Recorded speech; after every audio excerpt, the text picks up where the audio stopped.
प्यारे बच्चों, स्वागत है एक बार फिर से आप सभी का अपने चैनल पे। सबसे पहले यूनिट 1 को स्टार्ट करते हैं। यूनिट 1 के अंदर सबसे पहले जो आपको पढ़ना है वो आपको ये पढ़ना है introduction to data analysis. Data analysis के बारे में आपको पता होना चाहिए। तो डाटा एनालिसिस का मतलब होता है एग्जामिन टेबुलेटेड डाटा। एग्जामिन करना मतलब चेक करना जो भी डाटा वाटा आपके पास आया है, टू डिटरमाइन असेंशियल फैक्ट और मीनिंग, जिससे कि डिटरमाइन किया जा सके। क्या डिटरमाइन किया जा सके, क्या फैक्ट्स और क्या इसके मतलब है, किस चीज़ से रिलेटेड जो भी आपका डाटा है उसके विषय में अच्छे से एनालाइजिंग चेकिंग वगैरह को ही आप डाटा एनालिसिस कहते हैं।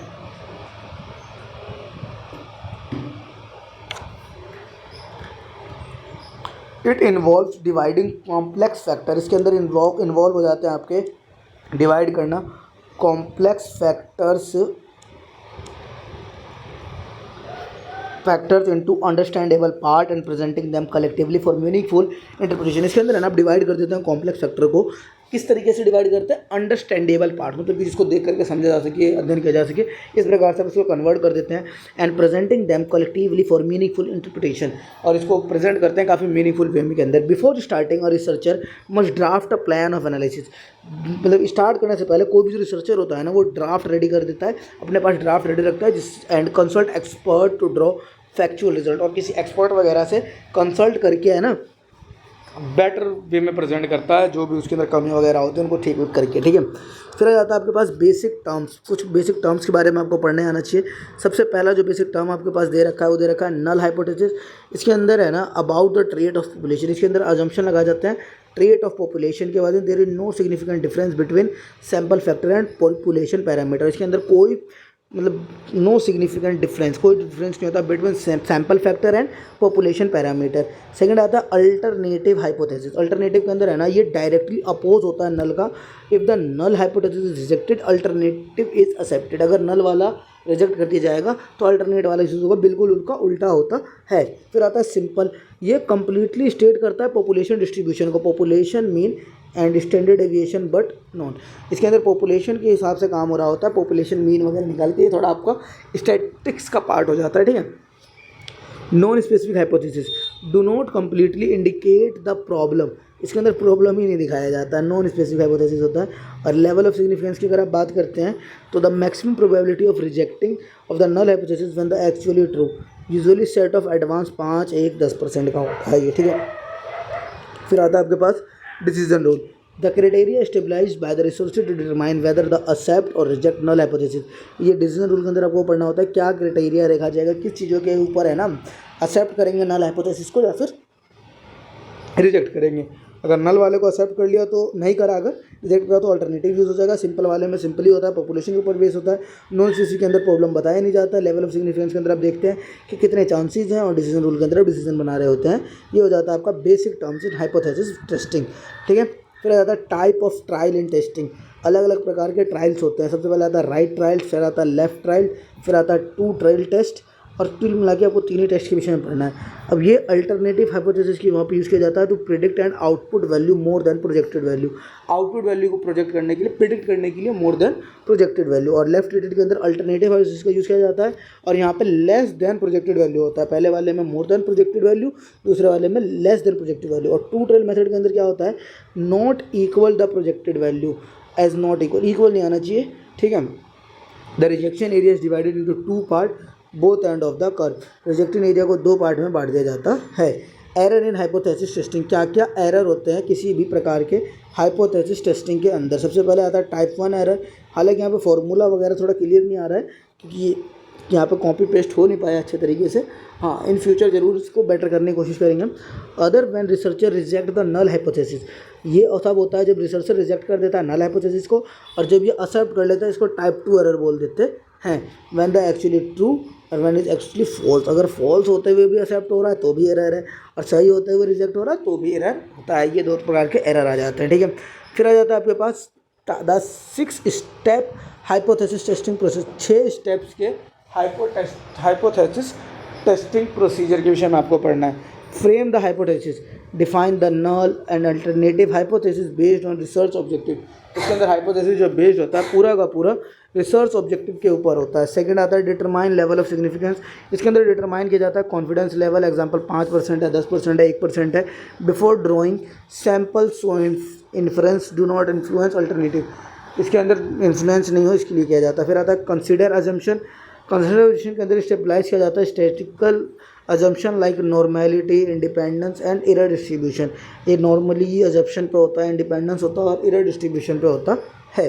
Decision about statistical test, choose the appropriate parameter और नॉन अप्रोप्रिएट टेस्ट, इसको बोलते हैं डिसीजन अबाउट टेस्ट। फिर आता है इन्वेस्टिगेट सैम्पल डाटा। इसके अंदर कैलकुलेट किया जाता है mean value, distribution and Z scores को देखा जाता है। फिर आता है आपके पास ड्रॉ आउटकम, रिजेक्ट और accept the null hypothesis to illustrate research inferences. इसके अंदर या तो रिजेक्ट होता है या फिर एक्सेप्ट किया जाता है नल हाइपोथेसिस को, उसके विषय में आ जाता है। फिर आ जाता है स्टैटिस्टिकल टेस्ट, पैरामेट्रिक और non parametric.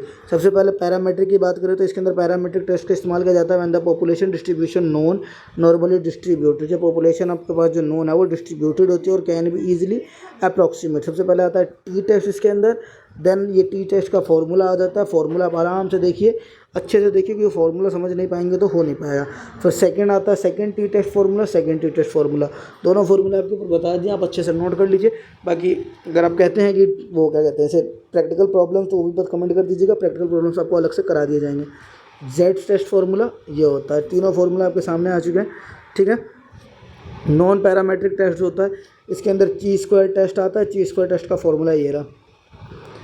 Then Mann Whitney U test, फिर क्रूशियल वैल्यूज टेस्ट और के एस टेस्ट, और इस हिसाब से आपका यूनिट खत्म हो जाता है, ठीक है। प्रैक्टिकल प्रॉब्लम्स के लिए आप एक बार कमेंट कर दीजिएगा, प्रैक्टिकल क्वेश्चंस की वीडियो आपको अलग से प्रोवाइड करा दी जाएगी।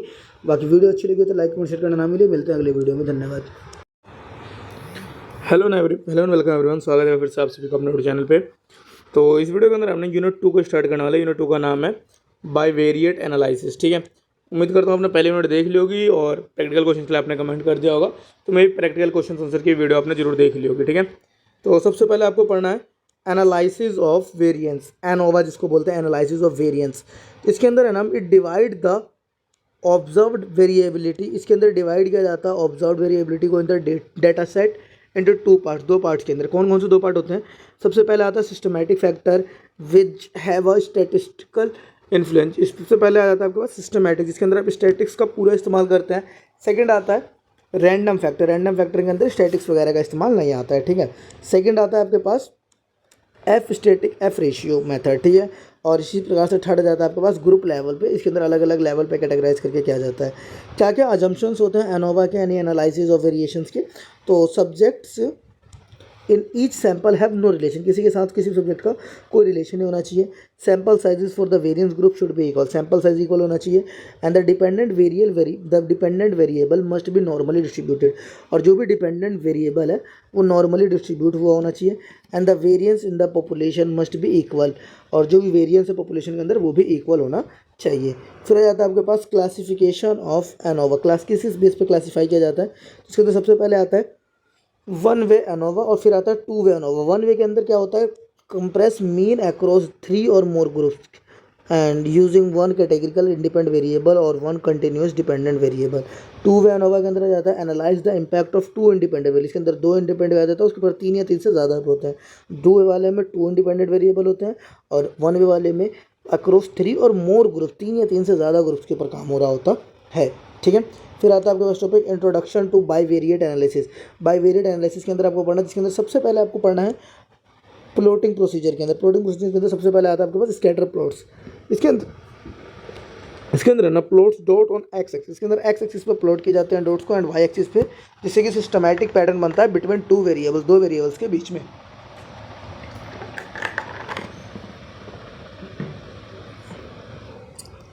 सेकंड हमारे पास आ जाता है रिग्रेशन एनालिसिस। रिग्रेशन एनालिसिस के अंदर आपको दे रखा है प्लॉटिंग अ कर्व और linear line to support further analysis. इसके अंदर है ना कर्व पे प्लॉट किया जाता है या फिर लीनियर लाइन के ऊपर, जिसकी सहायता से क्या किया जाता है? सपोर्ट किया जाता है फॉर फर्दर एनालिसिस के लिए। फिर आता है कोरिलेशन कोफिशिएंट। कोरिलेशन कोफिशिएंट के अंदर finding the definite value that represent the relationship. Value zero indicate no relation, zero value है तो कोई रिलेशन नहीं है, और डेफिनेट वैल्यू रिप्रेजेंट करता है रिलेशनशिप को। द वेरिएबल्स आर इंडिपेंडेंट, और जो वेरिएबल्स होते हैं यहाँ पे वो सारे के सारे इंडिपेंडेंट होते हैं, स्वतंत्र होते हैं। फिर आ जाता है आपके पास कोरिलेशन एनालिसिस। कोरिलेशन एनालिसिस के अंदर आपको पढ़ना है correlation analysis measures the degree, amount और डायरेक्शन। इसके अंदर मेजर किया जाता है degree, amount and direction of the relationship between two variable, दो वेरिएबल्स के बीच में। फिर आ जाता है प्रॉपर्टीज ऑफ कोरिलेशन कोफिशिएंट। क्या क्या प्रॉपर्टीज़ होती हैं? तो it range exact between -1 and +1। इसका जो रेंज होता है -1 से +1 के बीच में होता है।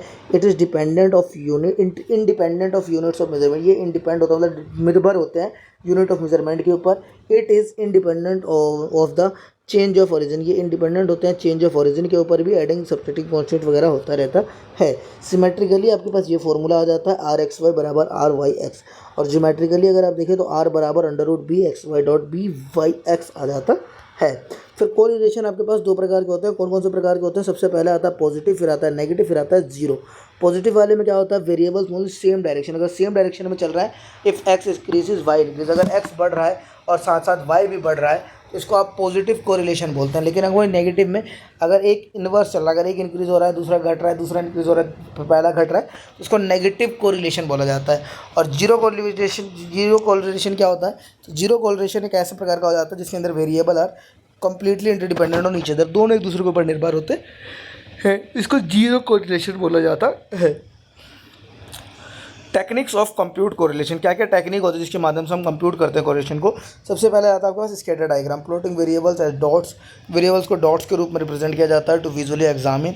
फिर सेकंड आता है Karl Pearson coefficient of correlation जो होता है, इसके अंदर मोस्ट कॉमन मैथमेटिकल टेक्निक का इस्तेमाल किया जाता है। और स्पेयरमैन के अंदर एक नॉन पैरामेट्रिक टेक्निक का इस्तेमाल किया जाता है। तीन प्रकार के टेक्निक पढ़े आपने। सबसे पहले स्कैटर्स के अंदर प्लॉटिंग करते हैं डॉट्स वगैरह को। सेकंड कार्ल पियर्सन पढ़ा, कार्ल पियर्सन का आपने पढ़ा मैथमेटिकल टेक्निक। स्पेयरमैन के अंदर आपने पढ़ा नॉन पैरामेट्रिक टेक्निक का इस्तेमाल किया जाता है। फॉर्मूला आपके पास यह आ जाता है R बराबर 1 - 6 sigma d² upon n bracket n² -1। ठीक है। फिर आता है रीग्रेशन एनालिसिस। रीग्रेशन एनालिसिस के अंदर आपको क्या पढ़ना है? तो regression is a statistical technique use to compute the value of a dependent variable based on the value of independent variable. इसके अंदर है ना डिपेंडेंट को इंडिपेंडेंट के ऊपर बेस करके कंप्यूट किया जाता है। इसके अंदर भी कुछ असम्पशन होता है। पहला असम्पशन आ जाता है कि एक लीनियर रिलेशनशिप होना चाहिए। सेकंड आ जाता है there is no error. Last हो जाता है residual error normally distributed. Types of regression analysis, अलग अलग प्रकार के होते हैं रिग्रेशन एनालिसिस। सबसे पहले आता है सिंपल वाले का फॉर्मूला आपके सामने लिखा हुआ है, आप देख सकते हैं। सेकंड आता है मल्टीपल रिग्रेशन के अंदर फोरकास्ट किया जाता है डिपेंडेंट वेरिएबल को अलग अलग फैक्टर्स के अकॉर्डिंग। नॉन लीनियर के अंदर एनालाइज किया जाता है कर्व लाइन वाले को। फिर आता है regression lines and equation. Regression के लाइन्स क्या होता है, इक्वेशन क्या होते हैं? तो lines of best fit represent the average relationship, minimize the square deviation of value plotted on the graph. ये जो होता है ना एवरेज रिलेशनशिप के ऊपर बेस होता है और ये मिनिमाइज कर देता है square division of the value. And फिर आ जाता है आपके पास टू लाइन्स वाला, जिसके अंदर there are always two regression lines X on Y and Y on X. दो प्रकार के रिग्रेशन होते हैं। They intersect exactly at the average, और वो इंटरसेक्ट कर रहे होते हैं बिल्कुल एवरेज यानी मीन पॉइंट के ऊपर। फिर आता है रिग्रेशन कोफिशिएंट। रिग्रेशन कोफिशिएंट के अंदर आपको पढ़ना है the slope constant is the equation that reveals the variation is the dependent variable caused by change of independent variable. इसके दो फॉर्मूले आते हैं, दोनों फॉर्मूले आपके सामने लिख दिया, कोफिशिएंट ऑफ एक्स और कोफिशिएंट ऑफ वाई वाला। ठीक है, ये था आपका यूनिट नंबर 2, लगभग 6 से 7 मिनट में करा दिया है मैंने। दोबारा देख लीजिए, रिग्रेशन कोफिशिएंट के फॉर्मूले यहाँ है, फिर ये सिंपल रिग्रेशन का फॉर्मूला है, फिर यह आ जाता है आपके पास ये रिलेशन बिटवीन कोरिलेशन वाले का, कंप्यूट कोरिलेशन का फाउंड करने का फॉर्मूला, और ये कोरिलेशन कोफिशिएंट के दो फॉर्मूले निकल के आ जाते हैं। ये फॉर्मूले अच्छे से देख लीजिए। और अगर प्रैक्टिकल क्वेश्चंस आप कहते हैं तो प्रैक्टिकल क्वेश्चंस पेन पेपर पे कराने की पूरी कोशिश करूँगा, क्योंकि स्क्रीन वगैरह पे तो ये हो नहीं पाएगा। इसके लिए पेन पेपर और कैमरा ऑन करना पड़ेगा, तो डेफिनेटली आपके लिए करा दिया जाएगा। बस एक प्यारा से कमेंट कर दीजिएगा और सब्सक्राइबर काउंट जितना हो सके उतना बढ़वा दीजिए। सब्सक्राइबर काउंट बहुत कम है हमारा, मात्र 100 सब्सक्राइबर है अभी तक। कृपया अगर सब्सक्राइब करवाइए, अपने दोस्तों वगैरह को बताइए। व्यूज़ आ रहे हैं लेकिन सब्सक्राइबर नहीं बढ़ रहे हैं, कृपया अगर इस चीज़ों का ध्यान रखिए। धन्यवाद, मिलते हैं अगली वीडियो में। चलिए, स्वागत है फिर से आप सभी का अपने चैनल पे। यूनिट नंबर 3 की हम स्टार्टिंग करने वाले हैं। तो यूनिट नंबर 3 का अगर आपको नाम पता है तो यूनिट नंबर 3 का नाम है आपका मल्टीवेरिएट एनालिसिस। यहाँ पे मल्टीवेरिएट एनालिसिस को हमें पढ़ना है। सबसे पहले आपको पता होना चाहिए इसके अंदर होता क्या है, कैसे क्या होता है। तो सबसे पहले मैं आपको बता दूँ, it is a set of method. ये सेट ऑफ मेथड होता है जिसका इस्तेमाल किया जाता है when multiple measurement are taken on the same object across different sample. किसी सेम ऑब्जेक्ट के ऊपर अलग अलग सैंपल्स, अलग अलग प्रकार के जब मेजरमेंट के ऊपर एनालिसिस किया जाता है ना, इसी को बोला जाता है मल्टीवेरिएट एनालिसिस। अगर रियल वर्ल्ड के अंदर आप देखें तो business scenarios outcomes are rarely influenced by a single factor. जितने भी बिजनेस आउटकम्स वगैरह होते हैं वो शायद ही कभी ऐसा देखा होगा आपने कि वो सिंगल फैक्टर के ऊपर बेस्ड होता है। For example a company sales might depend on product category, किसी कंपनी का जो सेल्स है डिपेंड हो सकता है उसके प्रोडक्ट कैटेगरी के ऊपर, लोकेशन के ऊपर, marketing effects and brand presence and competitive energy, इन सभी चीज़ों के ऊपर मैटर कर सकता है। बिल्कुल सही बात है। इट कंबाइंस न्यूमरस डिपेंडेंट, इसके अंदर कंबाइन हो जाता है न्यूमरस काफ़ी सारे dependent variable to get a single result, एक सिंगल रिजल्ट के लिए, making it highly effective and reducing bias and delivering more accurate output, जिसकी वजह से क्या हो जाता है कि हमें बढ़िया रिजल्ट मिल जाता है, हाईली इफेक्टिव हो जाता है और रिड्यूस कर देता है बाइस को, जिससे कि डिलीवरी हो पाती है, मोर एक्यूरेट आउटपुट, बढ़िया आउटपुट हमारे पास आ पाता है। इसके क्या क्या एम्स होते हैं एंड ऑब्जेक्टिव क्या होते हैं? तो सबसे पहले आपको पढ़ना है एस्टीमेट्स ऑफ रिलेशनशिप, इसके अंदर रिलेशनशिप बन जाते हैं, सिंप्लीफिकेशन हो जाता है, डाटा रेंज हो जाता है और ठीक इसी प्रकार ड्राफ्टिंग एंड टेस्टिंग हाइपोथेसिस भी हो पाती है। ये इसके मेन एम्स एंड ऑब्जेक्टिव हो जाएंगे। फिर आप आगे बढ़ते हैं तो आपके पास टॉपिक आ जाता है सिलेक्शन ऑफ मल्टीवर्स टेक्निक, किन चीज़ों के आधार पर आप सिलेक्शन करते हैं मल्टीवेरिएट टेक्निक्स के। तो सबसे पहला आपको दे रखा है first divide the factor into dependent independent category, आप इसके अंदर डिवाइड कर देते हैं दो कैटेगरीज, उन्हीं दो कैटेगरीज को मेन आपको इस चैप्टर के अंदर ही पढ़ना है। सबसे पहला डिपेंडेंट फैक्टर मेथड के अंदर आपको दिखाया जाता है यूज इज वेरिएबल इन्वॉल्व और नॉट, और इंडिपेंडेंट के अंदर can not be strictly classified. तो सबसे पहले डिपेंडेंस टेक्निक्स को अच्छे से समझ लेते हैं, कैटेगरी 1 जो डिपेंडेंस टेक्निक्स, इसके अंदर सबसे पहले आपको बताया जाता है मल्टीपल रिग्रेशन। मल्टीपल रिग्रेशन होता है like examine the inter relationship among two और मोर इंटरडिपेंडेंट, दो या दो से अधिक इंटरडिपेंडेंट के बीच में एग्जामिन किया जाता है, जिसका फॉर्मूला कुछ हमारा इस हिसाब से बन के आ जाता है। फिर आता है को जॉइंट एनालिसिस। को जॉइंट एनालिसिस में क्या होता है? एक सर्वे बेस्ड मार्केट रिसर्च, एक सर्वे होता है based on market research technique use to understand end user behaviour. End user behaviour को अंडरस्टैंड करने के लिए इसको को जॉइंट एनालिसिस बोला जाता है। एंड फिर आपके पास आ जाता है मल्टीपल डिस्क्रिमिनेट एनालिसिस MDA, इसके अंदर build function that discriminate between an set of object accurately as possible. फिर आता है linear probability model. Linear probability model के अंदर एक बाइनरी रिसेशन मॉडल होता है where the outcome variable is binary, जहाँ पर आउटकम वेरिएबल आपका पूरा बाइनरी होता है। कुछ इस प्रकार से हो जाता है इक्वेशन DIED, ये आपका लीनियर प्रोबेबिलिटी वैल्यू निकालने का फॉर्मूला रहेगा, ठीक है। फिर आ जाता है आपके पास मल्टीवेरिएट एनालिसिस। बाकी अगर प्रैक्टिकल प्रॉब्लम क्वेश्चंस के साथ आपको सोल्यूशन चाहिए तो कमेंट कर दीजिएगा, आपको इसके लिए बढ़िया सी वीडियो बना करके आपके एग्जाम डेट से ज़रूर पहले पहुंचाने की पूरी कोशिश रहेगी, ठीक है। होगा तो एग्जाम से पहले आपको लाइव आकर के करा दूँगा, जिससे कि आपको बेहतर समझ में आ पाएगा, आप भी अपने डाउट वगैरह को हमारे साथ सीख पाएंगे, ठीक है। Multivariate analysis of variance and covariance. Multivariate analysis पढ़ना है आपको। सबसे पहले आपको पढ़ना है कैनोनियल, फिर आपको पढ़ना है स्ट्रक्चरल। तो कैनोनियल के बारे में अगर मैं आपको बताऊं तो फोरकास्ट सेट ऑफ सिटराइजेशन इन डिपेंडेंट वेरिएबल, ये है ना, सेट ऑफ डिपेंडेंट वेरिएबल्स के ऊपर फोरकास्ट किया जाता है and based of their combined covariance और कंबाइंड वेरिएंस के ऊपर। फिर आता है स्ट्रक्चरल इक्वेशनल मॉडलिंग, इसके अंदर एक क्वांटिटेटिव अप्रोच अपनाया जाता है जिसकी सहायता से डिमॉन्स्ट्रेट किया जाता है casual links and examine the structural interaction between measured variable and latent construct, ठीक है। Use two type of variable, endogenous variable and exogenous. इसके अंदर दो प्रकार के वेरिएबल्स भी होते हैं, ठीक है। फिर सेकंड कैटेगरी आपके पास आ जाती है इंटरडिपेंडेंस टेक्निक। अब इंटरडिपेंडेंस टेक्निक के अंदर आपको देखना है सबसे पहले फैक्टर एनालिसिस। फैक्टर एनालिसिस के अंदर आपको बताया जाता है simplifies data by reducing numerous variable. Data को सिंप्लीफाई किया जाता है by reducing numerous variable, reduce कर करके और into a super variable, super variables के माध्यम से। It extract largest common variance, इसके अंदर एक्सट्रैक्ट कर दिया जाता है लार्जेस्ट कॉमन वेरिएंस को from all variable and convert it into a single score, सभी वेरिएंस में से, और इसको कन्वर्ट कर दिया जाता है इनटू अ सिंगल स्कोर, ठीक है। फिर आता है आपके पास कॉमनली यूज प्रिंसिपल। कुछ कॉमनली यूज प्रिंसिपल होते हैं कंपोनेंट एनालिसिस के, जिसके अंदर आपको फैक्टर के अंदर बता रखा है factor, loading, even values and factor score, ठीक है, ये चीज़ें पढ़नी रहती है। देन आता है आपका क्लस्टर एनालिसिस। क्लस्टर एनालिसिस के अंदर है ना अरेंज किया जाता है चीज़ों को सिमिलर ग्रुप्स में, जिसको आप क्लस्टर्स बोलते हैं, ठीक है। It organize item based on different user qualities so that object with a group are similar and those different group dissimilar.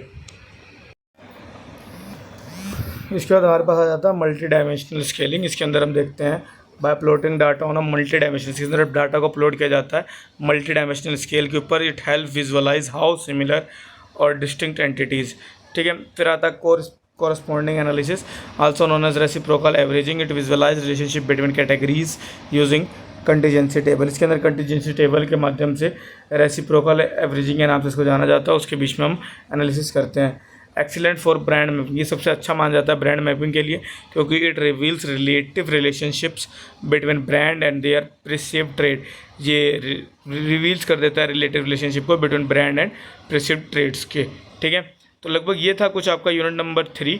I hope आपको यूनिट 3 के अंदर कोई डाउट नहीं होगा। अगर कोई डाउट आ रहा है या फिर किसी प्रकार का आपको प्रैक्टिकल क्वेश्चन चाहिए तो आप कमेंट्स कर सकते हैं, आपको प्रैक्टिकल क्वेश्चन आंसर की वीडियो मिल जाएगी। धन्यवाद, मिलते हैं अगली वीडियो में। वीडियो अच्छी लगी हो तो चैनल को सब्सक्राइब जरूर कीजिए, अपने दोस्तों के साथ शेयर कीजिए, वीडियो के नीचे कमेंट कीजिए, जो भी क्वेश्चन है या फिर जिसमें भी आपको पर्टिकुलर हेल्प चाहिए आपको जरूर से जल्द करा दी जाएगी। धन्यवाद, मिलते हैं अगली वीडियो में। चलिए शुरू करते हैं आज अपनी वीडियो को यूनिट नंबर 4 के साथ। यूनिट 4 का नाम है आपका factor analysis measurement concept. Factor analysis measurement concept, जिसमें सबसे पहला टॉपिक आ जाता है reliability, validity and measurement errors. तो रिलायबिलिटी के विषय में सबसे पहले हम पढ़ लेते हैं रिलायबिलिटी किसे कहते हैं। तो रिलायबिलिटी बोला जाता है refer to the consistency of stability of measurement instrument. It indicate whether a tool produce the same result when applied repeatedly under similar condition. सबसे पहले आता है टेस्ट रीटेस्टेबिलिटी, फिर आता है हाफ स्प्लिट हाफ रिलायबिलिटी, फिर आता है इंटरनल कंसिस्टेंट रिलायबिलिटी और लास्ट आता है आपके पास पैरेलल फॉर्म रिलायबिलिटी। ठीक है, फिर सेकंड आ जाता है आपके पास वैलिडिटी। वैलिडिटी का मतलब हो जाता है validity refers to the accuracy of measurement. Accuracy को ऊपर देखा जाता है मेजरमेंट इंस्ट्रूमेंट का, ensuring that the instrument actually measure what intended to measure, जिसके अंदर देखा जाता है कि सही में मेजर कर पा रहा है कि नहीं कर पा रहा है, what is intended to measure, जो नापने की आवश्यकता है। इसके अंदर भी कई सारे पॉइंट आते हैं। सबसे पहले कंटेंट वैलिडिटी, फिर construct validity, then criterion validity, convergent validity and discriminant validity और लास्ट में आ जाता है फेस वैलिडिटी। ये सारे प्रकार के वैलिडिटी हो जाते हैं। आप स्क्रीन के ऊपर शो हो रहे होंगे, आप स्क्रीनशॉट लेकर के पढ़ लीजिए या फिर आप वीडियो पॉज करके आराम से रीड कर पाते हैं। बहुत बढ़िया तरीके से लिखे हुए आपको समझ में आ जाएंगे। ठीक है, रिलायबिलिटी के बाद आप आगे बढ़ते हैं मेजरमेंट एरर्स के ऊपर। तो मेजरमेंट एरर के अंदर आपके पास 3 प्रकार के एरर होते हैं, सिस्टमैटिक, रैंडम और मेथड्स टू मिनिमाइज। किस प्रकार से आप इन एरर्स को कम कर पाएंगे। स्टैंडर्ड एरर के अंदर आपको बताया जाता है consistent and predictable error. Consistent और प्रिडिक्टेबल एरर होते हैं often arising from flaws in the measurement. ये तब अराइज होते हैं from flaws in the measurement instrument और रिसर्च डिज़ाइन वगैरह के अंदर कोई फ्लॉज वगैरह होता है, देन इसको मेजर किया जाता है। फिर आता है आपके पास रैंडम एरर। रैंडम एरर के अंदर आपको बताया जाता है occur due to unpredictable factor. ये तब ऑकर होता है जब कोई अनप्रिडिक्टेबल फैक्टर्स होते हैं and lead to variation in measurement, और इसकी वजह से क्या होता है वेरिएशन आ जाता है मेजरमेंट के अंदर। फिर आता है आपके पास अगला मेथड्स टू मिनिमाइज। अब किस प्रकार से आप इसे कम कर सकते हैं। तो मेथड्स टू मिनिमाइज के अंदर आपको पढ़ना होगा डिज़ाइन किया जाता है क्लियर इंस्ट्रूमेंट, कंडक्ट किया जाता है pilot testing, train data collector and use standardization procedure, तब जाकर ये मिनिमाइज हो पा रहा होता है। फिर दे रखा है आपको कॉन्सेप्ट ऑफ फैक्टर एनालिसिस। क्या कॉन्सेप्ट होता है फैक्टर एनालिसिस के विषय में। सबसे पहले आपको पढ़ना है एक्सप्लोरेटरी फैक्टर, फिर कन्फर्मेटरी फैक्टर और देन आपको पढ़ना है प्रिंसिपल कंपोनेंट एनालिसिस। ठीक है, अब एक्सप्लोरेटरी के अंदर क्या होता है when the researcher does not have a pre defined idea. जब रिसर्चर को कोई आइडिया नहीं होता अबाउट द नंबर फैक्टर और the structure relationship among variable and it is data driven technique that explore hidden pattern. जब hidden pattern के अंदर explore कर रहा होता है तो दिस काइंड ऑफ एनालिसिस को ही हम बोलते हैं एक्सप्लोरेटरी फैक्टर एनालिसिस। ठीक है, फिर आता है कन्फर्मेटरी फैक्टर एनालिसिस। जब रिसर्चर के पास प्री डिफाइंड थ्योरेटिकल मॉडल होता है and it is theory driven and test whether the observe data files the proposed model. तब किया जाता है जब कन्फर्म कर होता है, पहले का कोई डाटा होता है उसे जब हम कन्फर्मेशन के साथ आगे बढ़ होते हैं जिसको हम बोलते हैं कन्फर्मेटरी फैक्टर एनालिसिस। ठीक है, फिर तीसरा आता है प्रिंसिपल कंपोनेंट एनालिसिस। इसके अंदर है ना often discussing along side factor analysis PCA principal component analysis transform a large set of variables into a smaller set of component that capture maximum variance but it does not distinguish between shared and unique variance। लेकिन इसके अंदर कहीं से भी does not distinguish नहीं कर पा रहा होता शेयर्ड और यूनिक वेरिएंस के बीच में। ठीक है, तीसरे टॉपिक का नाम दे रखा है procedure of conducting factor analysis. क्या प्रोसीजर होता है। तो इसके अंदर सबसे पहला स्टेप होता है कंस्ट्रक्शन ऑफ कोरिलेशन मैट्रिक्स। सबसे पहले आपको तैयार करना होता है correlation matrix, then testing suitability of data suitability को टेस्ट करते हैं आप। फिर एक्सट्रैक्शन ऑफ फैक्टर्स को एक्सट्रैक्ट किया जाएगा, कहाँ से आप ला रहे हैं, कैसे लेके आ रहे हैं। देन स्टेप 4 के अंदर determination of the number of factor, determine करते हैं कितने आपके पास फैक्टर्स आए हैं, फिर फैक्टर रोटेशन किया जाएगा और एट लास्ट आप इंटरप्रिटेशन ऑफ फैक्टर कहते हैं। तो कुछ इस प्रकार से आपको डीप में आपको इसको पढ़ना होगा, एक एक करके आप देख सकते हैं। Procedure of conducting factor analysis पहला स्टेप है, फिर स्टेप 2 है, फिर स्टेप 3, देन 4, 5, 6 सारे स्टेप आपकी स्क्रीन के ऊपर क्लियर होंगे। ये सारे स्टेप हो जाते हैं और लगभग इस हिसाब से आपका यूनिट नंबर 4 भी डन हो जाता है। यूनिट नंबर 4 के अंदर ज़्यादा थ्योरी है, इसके अंदर प्रैक्टिकल बहुत कम है। यूनिट 1 और 2 के अंदर प्रैक्टिकल था। प्रैक्टिकल्स के लिए आप कमेंट कर सकते हैं, बाकी प्रैक्टिकल्स आपको एग्जाम से पहले ज़रूर एक बार करा दिया जाएगा इंपॉर्टेंट क्वेश्चन आंसर्स के साथ। धन्यवाद, मिलते हैं अगली वीडियो में। वीडियो अच्छी लगी हो तो चैनल को ज़रूर सब्सक्राइब कीजिएगा, अपने दोस्तों के साथ शेयर कीजिएगा। वीडियो अच्छी लगी हो तो लाइक कमेंट शेयर करना ना भूलें। पहले बच्चों स्वागत है फिर से आप सभी का अपने चैनल पे। और इस वीडियो के अंदर हम यूनिट नंबर 5 को देखने वाले। आई होप आप लोग की पढ़ाई अच्छी चल रही होगी। यूनिट नंबर 5 का नाम है discriminant cluster and conjoint analysis. ठीक है, discriminate cluster and conjoint analysis. तो सबसे पहले आपको टॉपिक ये दे रखा है डिस्क्रिमिनेंट एनालिसिस क्या होता है, इसके कॉन्सेप्ट को समझेंगे, फिर डिफरेंस ऑफ रिग्रेशन को देखना है। ठीक है, तो कॉन्सेप्ट की अगर आप बात कर रहे हैं इसके अंदर, तो कॉन्सेप्ट के अंदर आपको बताया गया है it developed a mathematicals rule of equation. इसके अंदर डेवलप किया जाता है एक मैथमेटिकल इक्वेशन वगैरह, जिसको डिस्क्रिमिनेंट फंक्शंस भी बोलते हैं आप, that create the best boundary to separate group, जो कि क्रिएट कर देता है बेस्ट बाउंड्री जिससे सेपरेट हो पाते हैं group. The main purpose is to maximize between group variation while minimizing within group variation. इसके अंदर मेन फैक्टर क्या, मेन पर्पस क्या हो जाता है, मैक्सिमाइज कर देना बिटवीन ग्रुप वेरिएशन को और मिनिमाइज कर देना विद इन ग्रुप वेरिएशन को। ठीक है, फिर डिफरेंस फ्रॉम रिग्रेशन, रिग्रेशन से किस प्रकार अलग है, तो रिग्रेशन के अंदर तो dependent variable is usually continuous. Dependent variable जो होता है लगभग हमारा कंटिन्यूस रहता है, जल इनकम और सेल्स वगैरह। वहीं दूसरी तरफ डिस्क्रिमिनेंट एनालिसिस के अंदर जो डिपेंडेंट वेरिएबल होता है वो कैटेगरिकल होता है, मतलब कि हाई रिस्क लो रिस्क, इस हिसाब से आप इसको कैटेगराइज कर पा रहे होते हैं।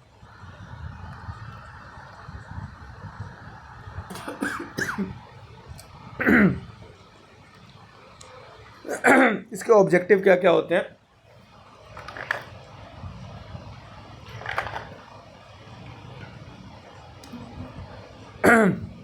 ऑब्जेक्टिव के अंदर सबसे पहले आपको बता रखा है classification, to classify observation into pre defined group as accurately as possible. इसका मेन होता है पहला कैसे क्लासिफिकेशन करना कि ऑब्जर्वेशन को प्री डिफाइंड ग्रुप्स और एज एक्यूरेटली एज पॉसिबल, जितना एक्यूरेट और पॉसिबल है उस हिसाब से इसको अलग करना हो जाता है classification. Then identify influential variable, identify करने में सहायता देता है इन्फ्लुएंशियल वेरिएबल को, to determine which specific variable contribute more. इससे हमें सहायता मिलती है कि डिटरमाइन करने में कौन सा स्पेसिफिक वेरिएबल है जो कि कंट्रीब्यूट कर रहा है सबसे ज़्यादा strongly to the separation of the group, strongly separation of the groups. ठीक है, देन आ जाता है आपके पास डायमेंशनल सिंप्लीफिकेशन। डायमेंशनल सिंप्लीफिकेशन के अंदर आपको बताया जाता है to summarise the combined role of multiple predictor variable into one और मोर डिस्क्रिमिनेंट फंक्शन। इसके अंदर समराइज किया जाता है combined role of multiple predictor variables को इनटू वन और मोर डिस्क्रिमिनेंट फंक्शन, एक और ऐसे एक से ज़्यादा डिस्क्रिमिनेंट फंक्शन, और रिड्यूस किया जाता है कम्प्लेक्सिटी को। ठीक है, प्रिडिक्शन क्या लगाई जाती है, to apply estimate model to new future observation for practical decision making. ठीक है, टाइप ऑफ डिस्क्रिमिनेंट एनालिसिस कई प्रकार के होते हैं। डिस्क्रिमिनेंट एनालिसिस में सबसे पहला लीनियर, फिर quadratic, then stepwise. Linear वाले के पीछे में अगर आप देखते हैं तो इसके अंदर creating a straight line boundary बना के किया जाता है, इसलिए इसको लीनियर बोला जाता है। इसके अंदर each group has it on covariance matrix resulting more flexible, हर किसी का अपना एक मैट्रिक्स होता है जिसकी वजह से इसको क्वाड्रेटिक एनालिसिस बोलते हैं। और स्टेप वाइज एनालिसिस के अंदर आपको बताया जाता है कि variable selection approach where variable are entered और removed from the model one और the time based on statistical criteria retaining only those that contribute meaningfully to discrimination। ठीक है, इसको स्टेप वाइज डिस्क्रिमिनेट एनालिसिस बोला जाता है। देन आता है क्लस्टर एनालिसिस। जो क्लस्टर एनालिसिस के विषय में अगर आप पढ़ते हैं तो इसके अंदर सबसे पहले आता है डाटा सेगमेंटेशन, फिर डाटा सिंप्लीफिकेशन, पैटर्न आइडेंटिफिकेशन और फिर हाइपोथेसिस जनरेशन। ठीक है, ये सारे इसके मेन ऑब्जेक्टिव हो जाते हैं। फिर मेथड्स ऑफ क्लस्टर एनालिसिस अगर आप देख रहे हैं कि क्या क्या मेथड्स होते हैं तो उसके अंदर सबसे पहले आपको हायरार्किकल मेथड समझना पड़ता है, फिर नॉन हायरार्किकल मेथड सीखना पड़ेगा, फिर डेंसिटी बेस्ड, और लास्ट आ जाता है आपके पास मॉडल बेस्ड। चार प्रकार के होते हैं, hierarchy, non hierarchy, density based and model based. इस प्रकार से आपके चार प्रकार के क्लस्टर बेस्ड एनालिसिस होते हैं। देन आपके पास आ जाता है को जॉइंट एनालिसिस। को जॉइंट एनालिसिस क्या होता है, को जॉइंट एनालिसिस एक टेक्निक होता है to understand how individual make decision, किस प्रकार से कोई इंडिविजुअल डिसीजन लेता है when faced with multiple attribute, जब सामने उसके मल्टीपल एट्रीब्यूट्स होते हैं ऑफ अ प्रोडक्ट और अ सर्विस, किसी प्रोडक्ट का या फिर किसी सर्विस का। इंस्टीट्यूट ऑफ इवेल्युएटिंग के अलावा features independently consumer evaluate them jointly to reveal the trade off they are willing to make, ठीक है। और की कंपोनेंट की अगर आप बात कर रहे हैं तो की कंपोनेंट के अंदर आपको एट्रीब्यूट्स के बारे में बताया जाता है, द कैरेक्टरिस्टिक्स और features of a product, attributes देखते हैं, फिर लेवल देखते हैं, दैन फिर प्रोफाइल्स देखा जाता है, फिर यूटिलिटी भी देखी जाती है। फिर टाइप ऑफ को जॉइंट एनालिसिस, को जॉइंट एनालिसिस कितने प्रकार के होते हैं। सबसे पहले आता है ट्रेडिशनल फुल प्रोफाइल को जॉइंट, सबसे पहले आता है ट्रेडिशनल मेथड वाला। देन आपके पास आता है चॉइस बेस्ड को जॉइंट।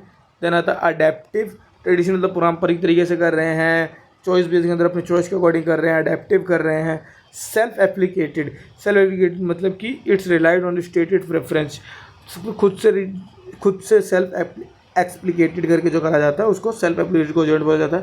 देन हाइब्रिड को जॉइंट क्या होता है, कंबाइन करता है direct explicated valuation with traditional profile, इसके अंदर कंबाइन किया जाता है सेल्फ एक्सप्लिकेटेड वैल्यूएशन को किसके साथ, ट्रेडिशनल प्रोफाइल्स के साथ, जिस to leverage the strengthen of both method, जिससे कि इवेल्युएट वगैरह ईजी हो पाता है। तो लगभग ये था आपका यूनिट नंबर 5। आई होप आपको यूनिट नंबर 5 में कोई डाउट नहीं होगा। लगभग 5 यूनिट आपकी कंप्लीट हो चुकी है। अगर किसी प्रकार का कोई भी डाउट आ रहा है आपको तो आप कमेंट सेक्शन के माध्यम से पूछ सकते हैं। बाकी स्टार्टिंग के पहले 2 यूनिट के अंदर जो आपके पहले 3 यूनिट के अंदर जितने प्रैक्टिकल क्वेश्चन है उनकी वीडियो के लिए आप एक बार कमेंट कर दीजिएगा, आपको सारे प्रैक्टिकल क्वेश्चन करा दिए जाएंगे टॉप सब्जेक्ट्स के। बाकी आई होप आपका समझ में आ गया होगा और आपका पेपर काफ़ी अच्छा जाएगा। पेपर के बाद जरूर एक बार कमेंट करके बताइएगा कि आपका पेपर कैसा गया। धन्यवाद, मिलते हैं अगली वीडियो के अंदर।